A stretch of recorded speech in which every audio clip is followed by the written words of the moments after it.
آپ نے رہنا ہے، یعنی جسے ریسٹرکشنز کہتے ہیں، وہ پابندیاں بھی انسان پر ہیں، لیکن یہ انسان کیا کرتے ہیں؟ یہ سرکشی اختیار کرتے ہیں، بغاوت اختیار کرتے ہیں۔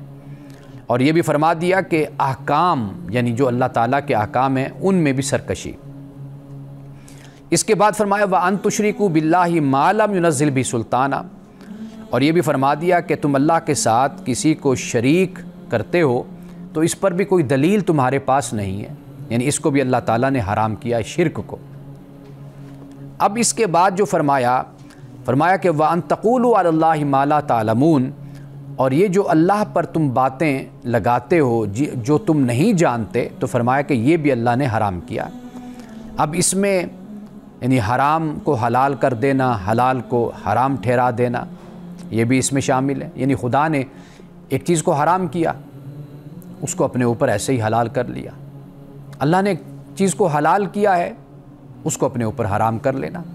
اور اسی طرح بدعات، خرافات، یعنی ان کو ایجاد کرنا، اپنی مرضی سے کوئی بات خدا کی طرف منسوب کر دینا جو خدا نے نہیں کہی، تو یہ اس کو بھی اللہ سبحانہ و تعالیٰ نے حرام کیا ہے۔ اب ناظرین کرام یہ دیکھیے کہ اس میں اس حوالے سے کمی تھی، یعنی خدا کی جائز اور حلال نعمتوں کو بھی اپنے اوپر حرام کر لینا، یہاں پر جو حرام ہے اس کو اپنے اوپر حلال کر لینا اور وہ کرنا۔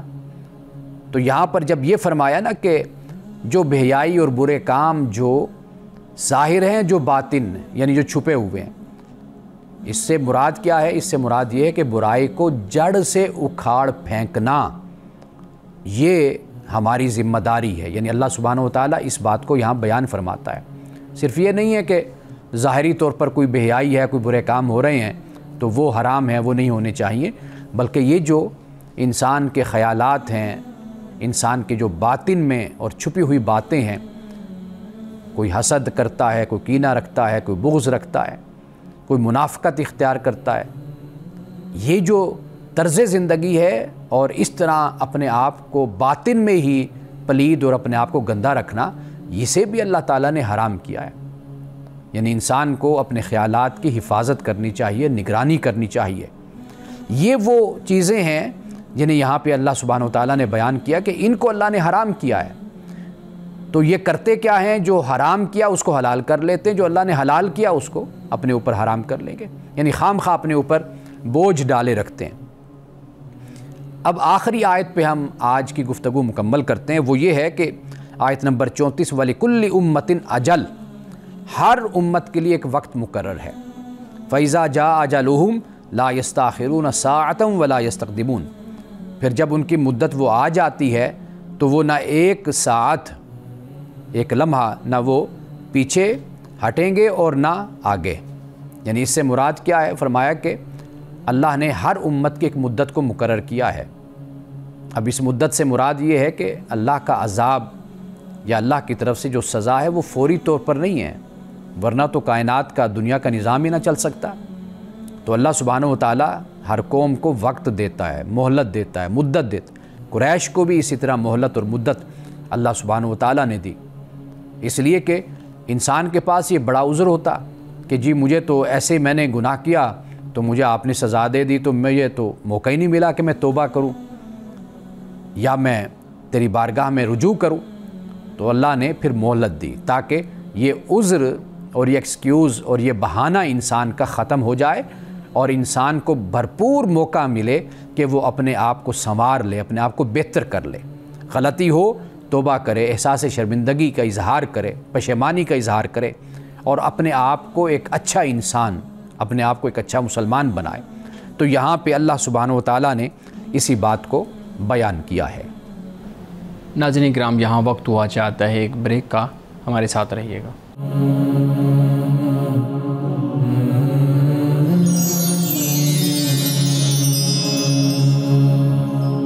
پروگرام میں ایک دفعہ پھر خوش آمدید۔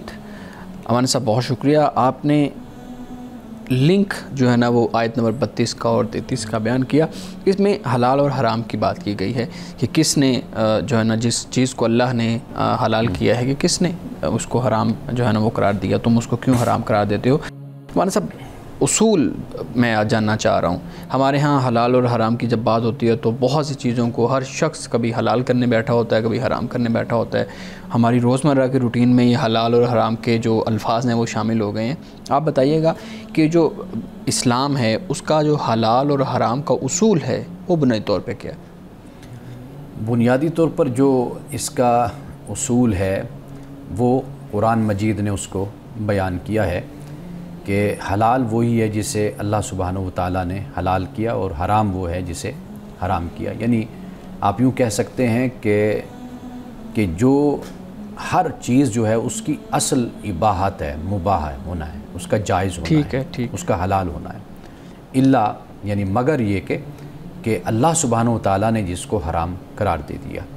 قرآن مجید میں اللہ سبحانہ و تعالیٰ نے کھانے سے متعلق بیان کیا کہ یہ حرام ہے. سورہ مائدہ میں جی مختلف مقامات پر سورۃ المائدہ میں ہے، سورۃ البقرہ میں ہے، صحیح اور اسی طرح سورۃ النحل میں بھی اس کو ایک مقام پر بیان کیا گیا ہے، کہیں پر تفصیل کے ساتھ، کہیں اختصار کے ساتھ. جی صحیح. ایک تو یہ کھانے کے حوالے سے اللہ سبحانہ و تعالیٰ نے بیان کیا. اسی طرح شراب ہے، اس کو بھی بیان کیا گیا.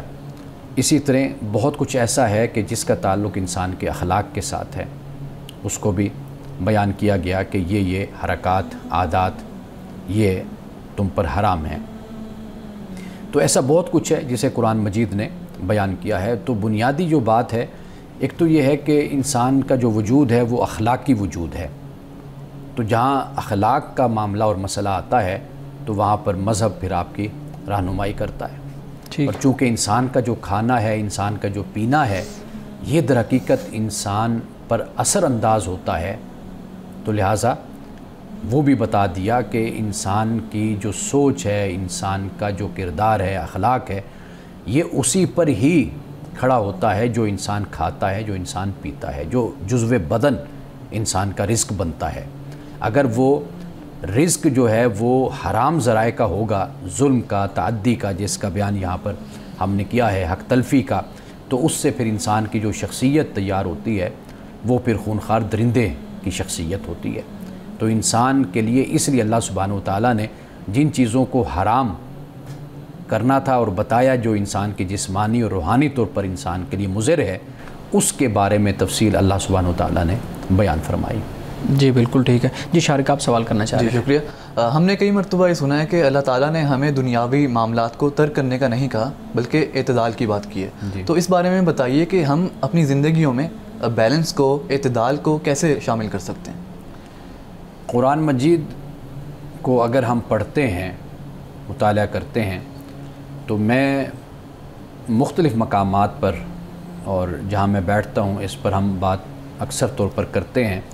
وہ یہ ہے کہ انسان کو اللہ سبحانہ و تعالیٰ نے بہت سی خوبیاں اور صلاحیتیں دے کر انسان کو پیدا کیا.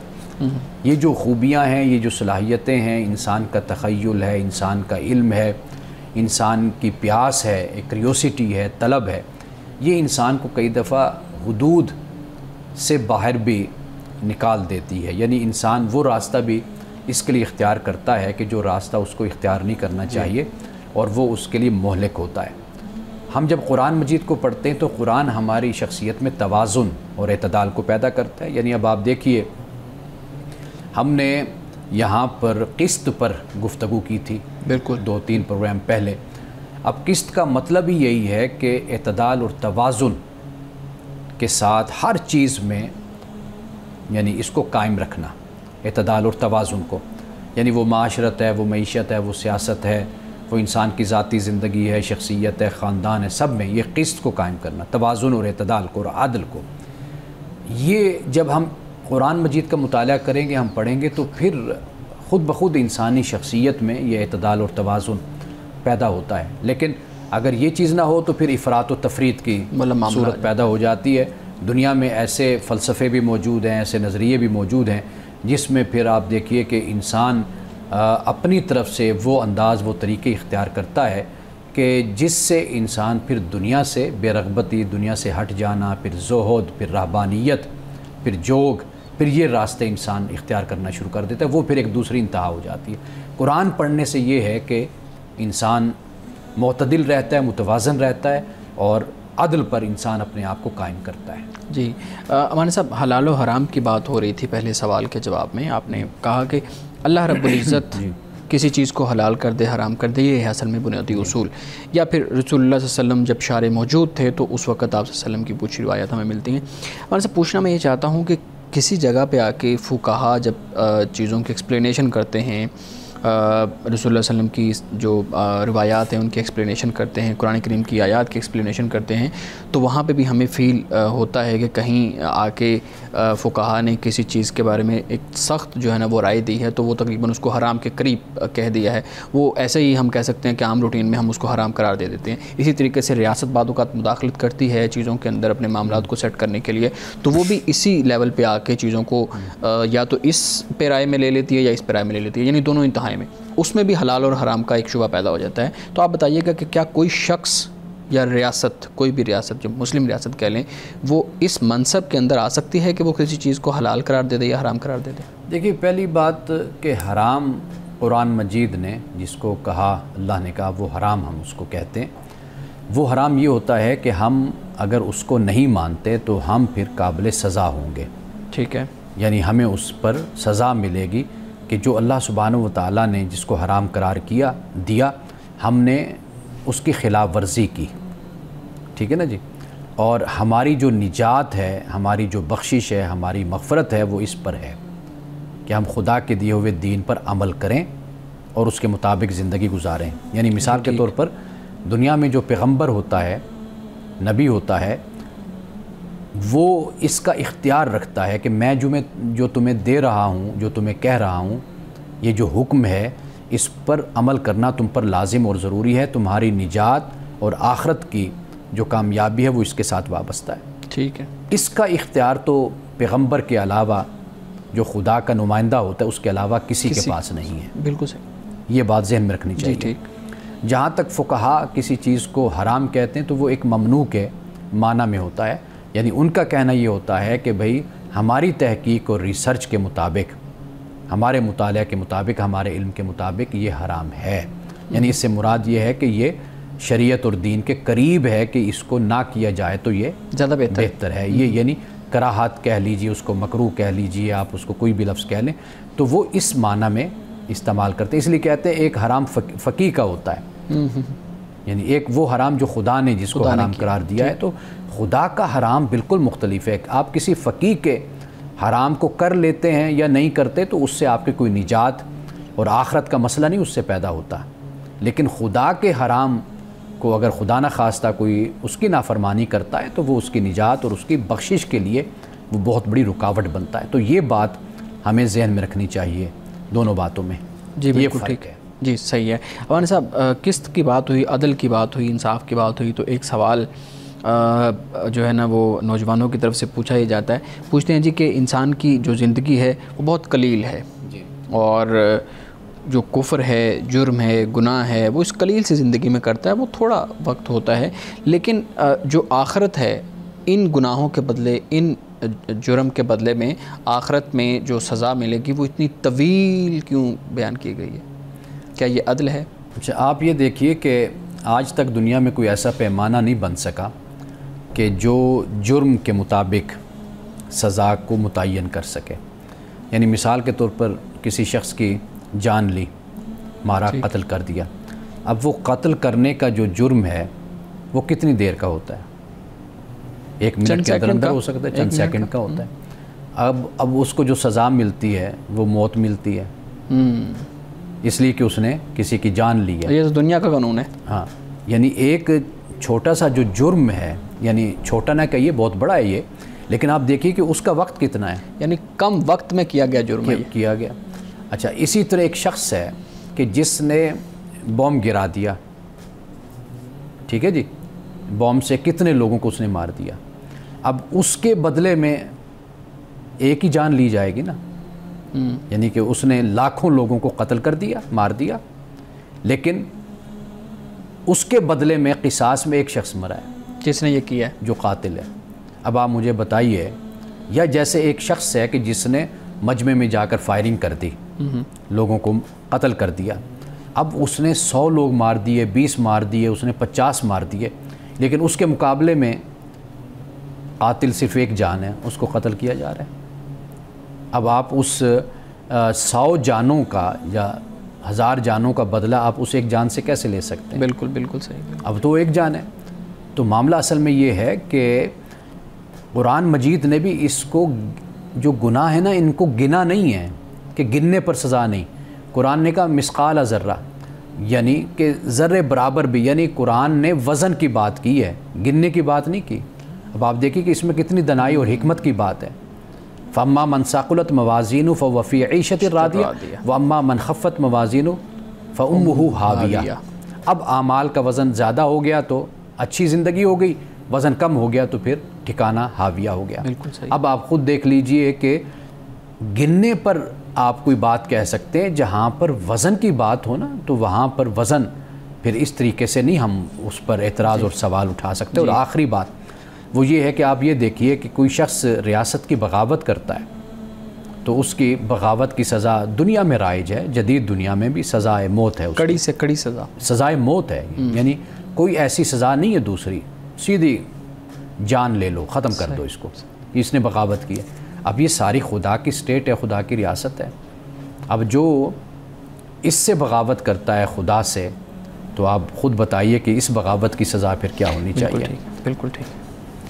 ناظرین کرام، یہاں وقت ہوا چاہتا ہے ایک بریک کا، ہمارے ساتھ رہیے گا۔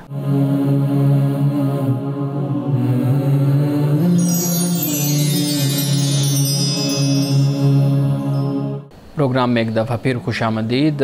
امان صاحب، رمضان کا مہینہ قریب ہے تو ہمارے ہاں ایک پریکٹس دیکھی جاتی ہے کہ بینکوں میں سے جو رقم موجود ہوتی ہے اس میں سے زکوٰۃ کاٹ لی جاتی ہے۔ تو یوں محسوس ہوتا ہے کہ شاید جو رمضان کا مہینہ ہے اس کو اللہ رب العزت نے مختص کیا ہوا ہے زکوٰۃ کی ادائیگی کے لیے، صدقات کی ادائیگی کے لیے۔ آپ یہ بتائیے گا کہ کیا شریعت نے زکوٰۃ صدقات کی ادائیگی کے لیے کوئی خاص مہینہ، کوئی خاص دن متعین کیے؟ ایسا کوئی مہینہ یا کوئی وقت یا کوئی دن شریعت میں مقرر نہیں کیا گیا۔ اصل جو بات ہے اس میں جو حکمت ہے وہ یہ ہے کہ رمضان المبارک کا مہینہ چونکہ اجر اور ثواب کا مہینہ ہے، اور خاص طور پر رسول اللہ صلی اللہ علیہ وسلم کی احادیث ہمیں یہ بتاتی ہیں کہ آپ نے جب رمضان کی آمد ہوتی تو یا رمضان کا آغاز ہو چکا ہوتا تو آپ صحابہ کو رمضان کے بارے میں بتایا کرتے تھے۔ وہاں پر یہ ذکر ہوتا ہے کہ جیسے کوئی نفل ہے تو وہ فرض کے برابر ثواب ہے، تو فرض ہے تو وہ اس کا ثواب کہیں زیادہ بڑھ جاتا ہے، ٹھیک ہے نا، اس سے گنا، اور اس سے بھی کہیں زیادہ اس کا اجر اور ثواب ملتا ہے۔ تو یہ مسلمانوں کے پیش نظر بات ہوتی ہے۔ رسول اللہ صلی اللہ علیہ وسلم کی یہ حدیث آپ کہہ لیجئے، اللہ کے جو نیک بندے ہیں ان کا یہ ایک طریقہ آپ کہہ لیجئے، یہ رائج رہا ہے 1500 سال میں کہ وہ ہمیشہ رمضان میں زیادہ سے زیادہ انفاق کرتے تھے۔ خود رسول اللہ رمضان میں انفاق فرماتے تھے۔ حضرت ابن عباس کہتے ہیں کہ رمضان میں آپ اتنا یعنی انفاق اور خرچ کرتے کہ جیسے تیز آندھی بھی آپ کا مقابلہ نہیں کر سکتی تھی، تیز ہوا بھی، اتنا زیادہ۔ تو یہ رسول اللہ کی سنت میں مسلمان آپ سے محبت کرتا ہے، آپ کی سنت سے، آپ کے طریقے سے، تو اس وجہ سے یہ رائج ہوا ہے طریقہ۔ ورنہ جو شرط ہے بنیادی طور پر وہ یہ ہے کہ جس مال پر ایک سال گزرتا ہے، جس رقم پر، سونا پر، چاندی ہو، جو بھی سال جس پر گزرتا ہے تو اس پر آپ پر زکوٰۃ فرض ہوتی ہے، وہ خواہ جس مہینے میں بھی ہو۔ جی بالکل ٹھیک ہے۔ اچھا مولانا صاحب، اس سے متعلق ایک اور بڑا ہمارے ہاں نصاب کی جب پیمائش کی جاتی ہے، اس کو متعین کیا جاتا ہے تو بڑی کنٹروورسی ہے۔ بہت سے اسکالرز کی یہ رائے ہے کہ اگر آپ کے پاس گھر میں ایک چیز پڑی ہوئی ہے، آپ اس کو 1 سال تک استعمال نہیں کرتے، تو چاہے وہ استعمال کی چیز ہے تو اس پہ بھی زکوٰۃ ہو جائے گی، جیسے کچھ کمرے ہیں، کچھ اس طرح کی چیزیں ہیں، کچھ سونا ہے، چاندی ہے، یہ معاملات ہیں۔ میں آپ سے یہ پوچھنا چاہوں گا کہ ایک شخص کے پاس اگر سونا بھی ہو، چاندی بھی ہو، پیسے بھی ہوں، مالیت باقی چیزیں بھی ہوں، تو اس کے لیے نصاب جو بنانا ہے وہ کس چیز کو بنیاد بنا کے بنانا ہے؟ اچھا، یہ اس طرح ہے کہ مثال کے طور پر اگر ایک شخص کے پاس سونا ہے 7.5 تولے، میں فقہائے کرام رحمہم اللہ کی ایک جو رائے ہے، وہ فتویٰ ہے، وہ میں آپ کے سامنے رکھ دیتا ہوں، اس کی رہنمائی میں ہم بات کر لیتے ہیں۔ وہ یہ ہے کہ سونا تو 7.5 تولہ ہے، ٹھیک ہے، جو نصاب ہے، ہاں جی، اور چاندی 52.5 تولے ہے۔ ٹھیک، اگر اس سے کچھ بھی کم ہو، اگر ایک چیز ہے، مثال کے طور پر گھر میں صرف سونا ہے، صرف سونا، ٹھیک، اور وہ اگر 6 تولے ہے 7.5 تولے تک نہیں پہنچا تو 6 تولے 5 تولے 4 تولے ہے تو اور کچھ بھی نہیں ہے تو پھر زکوٰۃ نہیں ہے.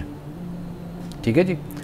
اگر سونا جو ہے وہ کم ہے لیکن چاندی اس کے ساتھ موجود ہے تھوڑی سی بھی ہے یا دیگر نقدی موجود ہے, پھر فقہا کہتے ہیں کہ بھئی آپ پھر چاندی کا نصاب بنا لیں گے. ٹھیک ہے, سونے کا نہیں بنائیں گے کیونکہ سونا مہنگا ہے. تو چاندی کو پہنچنا یہ آسان ہے, تو اس میں فقراء کا غریبوں کا فائدہ ہے. یعنی آپ کے پاس اگر مثال کے طور پر 5 تولے سونا ہے تو باقی جو 2.5 تولے ہے وہ چاندی جو ہے اس میں اگر ہم شامل کر لیں تو یا تو وہ 7.5 تولے تک پہنچ جاتا ہے, یا یہ معاملہ ہے کہ اگر یعنی سونے کو چاندی بنا لیں, ہاں اس میں کنورٹ کر لیں, اور پھر جتنی رقم اور جو رقم بنتی ہے وہ آپ اس کے مطابق اس کو ادا کریں. یعنی یہ فقہا کہ آپ نے دی. مان صاحب اس پہ پھر ایک کاؤنٹر سوال تو یہ آتا ہے کہ 52.5 تولے چاندی کی تو پیسے بہت کم بنتے ہیں, اور ایک شخص کے علاج کا جو معاملہ ہے وہ 52.5 تولے چاندی میں 2 دن کا وہ علاج نہیں ہوتا. بچوں کی فیسز کا معاملہ ہے, گھر کے جو بل آ جاتے ہیں, رہائش کا خرچہ ہو جاتا ہے, تو یہ تو بڑا مطلب دیکھیے اصل بات جو ہے نا وہ کسی کے خرچوں کو تو پورا نہیں کرنا ہوتا نا.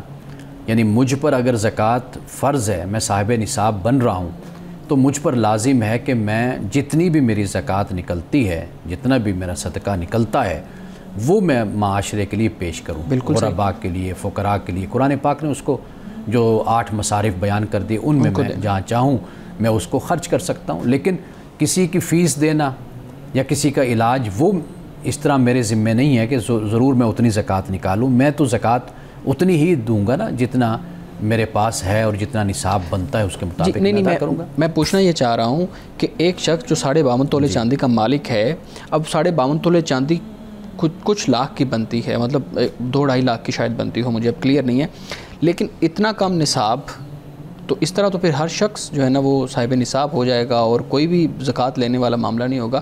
تو بہت سے لوگ یہ کہتے ہیں کہ جو سونے کا نصاب ہے اس کو بنانا چاہیے. تو آپ کی کیا رائے ہے کہ 7.5 تولے سونے کا نصاب بنانے میں کوئی قباحت تو نہیں؟ دیکھیے میں نے فقہا کی ایک رائے آپ کے سامنے رکھی, وہ کہتے ہیں کہ چاندی کو بنانا یہ زیادہ بہتر ہے, کیونکہ اس میں زیادہ گنجائش اور امکان بڑھ جاتا ہے کہ وہ زکوٰۃ نکالے گا, اور اس طرح لوگوں تک ایک رقم جو ہے وہ پہنچے گی, لوگوں کو اس سے فائدہ ہوگا. جی بالکل ٹھیک ہے. اچھا مان صاحب ایک آخری سوال اس سے متعلق, ایک شخص ہے وہ کہتا ہے جی میں ریاست کو ٹیکس بھی دیتا ہوں جی, اور ٹیکس ریاست میرا اچھا خاصا ٹیکس کاٹتی ہے, تنخواہ پہ کاٹتی ہے, اس کے بعد میں ہر چیز خریدنے پہ ٹیکس دیتا ہوں, اس کے بعد میں پھر میں زکوٰۃ بھی دیتا ہوں, تو پھر میرا تو 50-60% سارا پیسہ اسی طرح صدقات و خیرات میں ٹیکسوں میں نکل جاتا ہے. تو کیا ٹیکس اور زکوٰۃ یہ دو الگ الگ چیزیں ہیں؟ اگر ایک شخص ٹیکس دیتا ہے تو اس کو زکوٰۃ دینا ضروری ہے؟ دیکھیے ہمارے جو 1400 سال سے ہم دیکھتے ہیں, خاص طور پر فقہا کے زمانے سے ہم دیکھتے ہیں, تو ہمیں یہ بات علیحدہ ہی نظر آتی ہے. یعنی ٹیکس اور زکوٰۃ یہ مختلف ہے. زکوٰۃ کو ہمارے علماء نے, مفسرین نے, فقہا نے, ائمہ نے اس کو شامل کیا عبادت میں. اچھا کہ یہ عبادت سے اس کا تعلق ہے, خدا کی طرف سے یہ فرض ہے جو ہر صورت میں آپ نے ادا کرنا ہے. جہاں تک ٹیکس کا معاملہ ہے وہ ریاست کا اس سے تعلق ہو جاتا ہے. ریاست جب مناسب سمجھتی ہے وہ لگاتی ہے, جو آپ کی آمدن بنتی ہے, آپ جو استفادہ کر رہے ہیں, فائدہ اٹھا رہے ہیں. آپ دیکھیے کہ یہی ٹیکس ہے, اگر ہم جدید دنیا میں دیکھتے ہیں تو وہ آپ سے اگر 50% یا 51% اگر وہ ٹیکس لیتے ہیں, آپ کو اس میں تعلیم بھی دیتے ہیں, آپ کو علاج معالجے کی سہولت بھی دیتے ہیں, اس میں آپ کو رہائش بھی دیتے ہیں, ضروریات پوری ہو جاتی ہیں, ساری آپ کے جو بنیادی معاملات ہیں وہ آپ کو دیتے ہیں. اور پھر یہ ہے کہ جب آپ اینڈ پہ چلے جاتے ہیں, یعنی ریٹائرڈ ہو گئے, بوڑھے ہو گئے, عمر کے آخری حصے میں, اس وقت بھی وہ آپ کا خیال کرتے ہیں.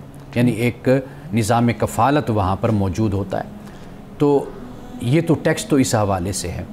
تو ہمارے علماء کی رائے یہی ہے کہ جو زکوٰۃ ہے یہ در حقیقت اللہ کی عبادت ہے, یہ اس طریقے سے فرض ہے, لیکن باقی جو ہے ٹیکس یہ ریاست کی طرف سے ہوتا ہے. لیکن ایک آخری بات, یہ ایک پوری ہسٹری ہے, اس کا پورا ایک پس منظر ہے. کبھی وقت ملے گا تو پھر ہم اس پر تفصیل سے بات کریں گے کہ یہ دو رائے کیوں پیدا ہوئی ہیں ہماری تاریخ میں, کہ علماء نے وہ راستہ کیوں اختیار کیا. لیکن ہم اگر ابتدا میں دیکھتے ہیں تو وہی زکوٰۃ تھی, وہی ٹیکس تھا. سیدنا ابو بکر صدیق رضی اللہ تعالیٰ عنہ نے جو سختی فرمائی تو وہ در حقیقت یہی اللہ کی طرف سے, اور پھر رسول اللہ صلی اللہ علیہ وسلم نے جو اس کو لازم فرمایا وہ بطور ایک حکمران کے اور ایک ریاست پر آپ نے لازم کیا کہ جو استطاعت رکھتا ہے، جو صاحب نصاب ہے خاص طور پر، وہ ہر صورت میں ریاست کو یہ ادا کرے گا، اور ریاست اس کو زکوٰۃ آپ کہہ لیجئے یا اس کو ٹیکس ہم اس معنی میں بھی استعمال کر رہے ہیں اس وقت، تو اس کو وہ پھر جو رفاع عامہ کے کام ہیں اور کفالت کا معاملہ ہے اور مجموعی طور پر جو بھی پروجیکٹس اور منصوبے ہیں، پھر ریاست اس کو پھر وہاں پر خرچ کرتی. جب وہ خلافت کا زمانہ ختم ہوا، پھر بادشاہت شروع ہو گئی، ملوکیت شروع ہو گئی، پھر ہم اس دائرے سے باہر نکل آئے. پھر یہ ایک سوال پھر پیدا ہوا کہ آیا کہ اس وقت جو زکوٰۃ تھی اس کی کیا صورت تھی، کیا حیثیت تھی. تو یہ پھر ایک اختلاف ہمارے سامنے آتا ہے. لیکن یہ جو میں نے آپ کو بتایا، جس طرف آپ نے پوچھا کہ زکوٰۃ اگر ایک شخص ٹیکس دے رہا ہے تو وہ کہتا ہے میں زکوٰۃ کیوں دوں، یہ جو سوال ہے یہ بہت کم علماء نے پھر اس طرف توجہ کی ہے، لیکن اکثریت علماء کی رائے یہی ہے کہ ان دونوں میں فرق ہے. یہ عبادت ہے اور ان دونوں میں فرق ہے. ناظرین کرام، یہاں وقت ہوا چاہتا ہے ایک بریک کا، ہمارے ساتھ رہیے گا.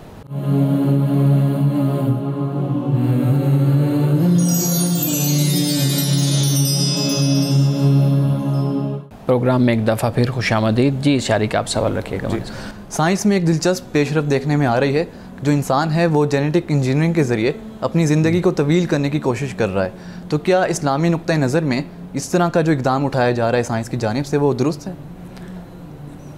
اچھا، ہم ہمیشہ نا نیگیٹو بات کو سامنے رکھتے ہیں، کچھ یعنی منفی.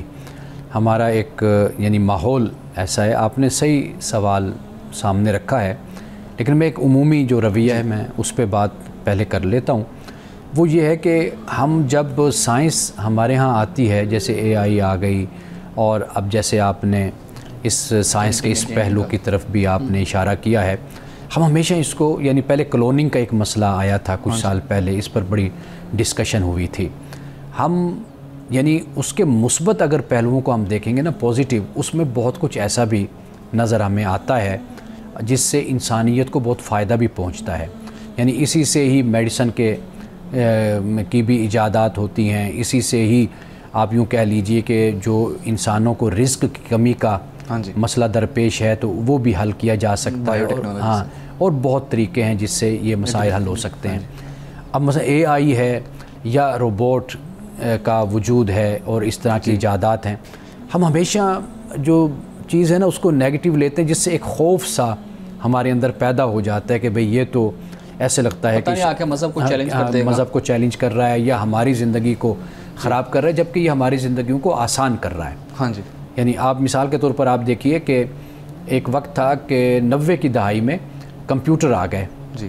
اب پہلے وقت تھا کہ لوگ ہاتھ سے بیٹھ کر کتاب لکھا کرتے تھے، اور آپ کسی کاتب کو کتاب دیتے تھے تو وہ مہینہ لگا دیتا تھا، 2 مہینے. اب آپ دیکھیے 3 گھنٹے کے اندر کتاب کمپوز کر کے کمپیوٹر سے وہ آپ کو دے دیتے. اب دیکھیں کتنی بڑی سہولت ہے. اب اصل مسئلہ جو ہمارے ہاں ہے نفسیاتی طور پر وہ یہ ہے کہ ہم ورکنگ کلاس پیدا کر رہے ہیں. یعنی ہمارے ہاں جو ہے وہ ورکنگ کلاس ہے. ورکنگ کلاس کو سب سے بڑا خطرہ ہے اس سائنسی ایجادات سے. ہم اپنے ہاں یعنی ایجوکیشنسٹ پیدا نہیں کر رہے، ہم اپنے ہاں سائنٹسٹ نہیں پیدا کر رہے، انجینئر پیدا نہیں کر رہے. ہاں جی. ہم اپنے ہاں ہماری زیادہ جو کلاس ہے وہ ورکنگ کلاس ہے. یعنی لیبر، سعودیہ کو ہم لیبر دیتے ہیں، ہم اپنا دبئی کو لیبر دے رہے ہیں، ہم دوسرے ملکوں میں لیبر بھیج رہے ہیں، لیکن ہم اس پہلو پر توجہ نہیں کرتے کہ ہمارے نوجوان اس میں آگے بڑھے. انڈیا ہم سے کہیں آگے ہے. جی ٹھیک ہے نا جی. یہ اصل جو چیلنج ہوتا ہے ہم اس کو قبول کریں، بجائے اس کے کہ ہم اپنی قوم میں خوف پیدا کر دیں کہ اب ایسا ہونے لگ جائے گا، اب یہ ہونے لگ جائے گا، یہ تو بڑا ہمارے لیے مسئلہ بن جائے گا. اس کے بجائے ہم اپنے لوگوں میں اویئرنیس پیدا کر کے ان کو کہیں کہ اس سائنسی ایجاد کو آپ اپنی ترقی کے لیے، اپنی بہتری کے لیے آپ استعمال کریں اور اس کا شعور آپ لوگ حاصل کریں. یہ ایک بات. ٹھیک ہے جی. لیکن جی آپ بات کریں پلیز.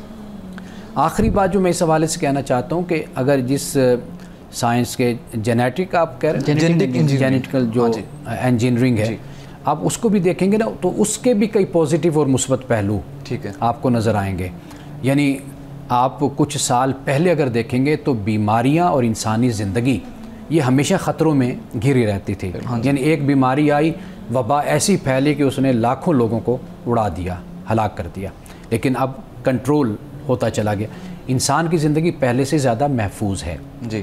اب جو یہ آپ بات کہہ رہے ہیں اس میں تجربات ہوں گے، انسان تجربہ کرتا ہے، اور اس میں اسلام آپ کو کوئی بھی منع نہیں کر رہا اچھا کہ آپ تحقیق نہ کریں۔ جیسے مثال کے طور پر آپ کل بھی ہم بیٹھے ایک جگہ بات کر رہے تھے، امریکہ کے حوالے سے بات ہو رہی تھی کہ ہماری جو ایوریج ایج ہے پاکستان میں وہ 50-55 سال ہے، اور اس وقت جو ٹرمپ صاحب ہیں وہ کم از کم 82 سال کے کہہ رہے تھے، یا 79 کے، 79 کے، 82 یا 79 کے، یعنی ان کی عمر آپ دیکھ لیجئے یہ ہے۔ جو بائیڈن جو ان سے ہے وہ 85 سال کا ہے یا اس سے بھی اوپر کا، یعنی وہاں پر جو ایوریج ایج ہے وہ بہت زیادہ ہے۔ اس کی وجہ کیا ہے؟